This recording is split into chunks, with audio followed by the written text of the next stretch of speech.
Okay, let's do another monohybrid cross. This time, using the same scenario of the green nose, I want you to cross a heterozygous green with a normal nose person. So heterozygous green crossed with normal nose. And remember, this is in pretend land where our genes produce a pigment that makes our noses green, and it's an autosomal dominant trait, which means all you have to have is one big letter and you'll have a green nose. And so heterozygous tells us that the mother has one big G and one little g. Remember that I'll always be giving you the mother first, just so that we're all on the same page and we can talk about our work easily. And then the father has a normal nose. And so to have a normal nose, that's a recessive trait.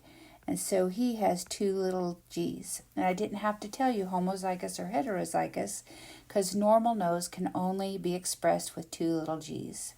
So step one was to write the genotypes of the parents. Step two is to fill in the Punnett square. Remember, we have 4 squares because that's how many cells that are produced at the end of meiosis.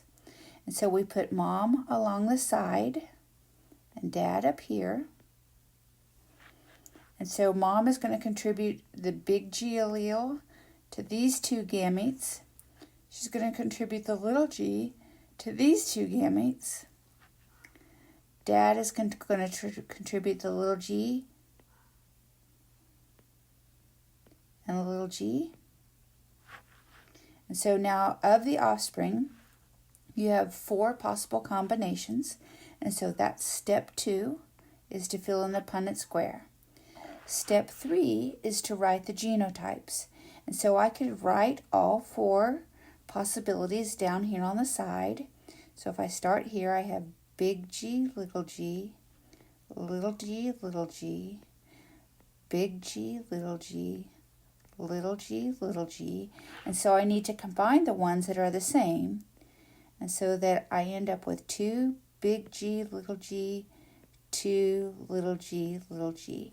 And as we continue our discussion about pedigrees and we go also to dihybrid crosses, these numbers are going to be very important. So make sure you keep the number of possible offspring that are going to be of that genotype. So you have 2 out of 4 that have the possibility of having the genotype big G, little g. So that's step 3. Step 4 is to write the possible phenotypes. And so 2 big G, little g. So I have 2 green noses.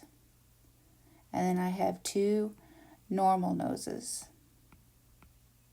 So if these 2 parents had children, there's a 50% chance that their children will have a green nose.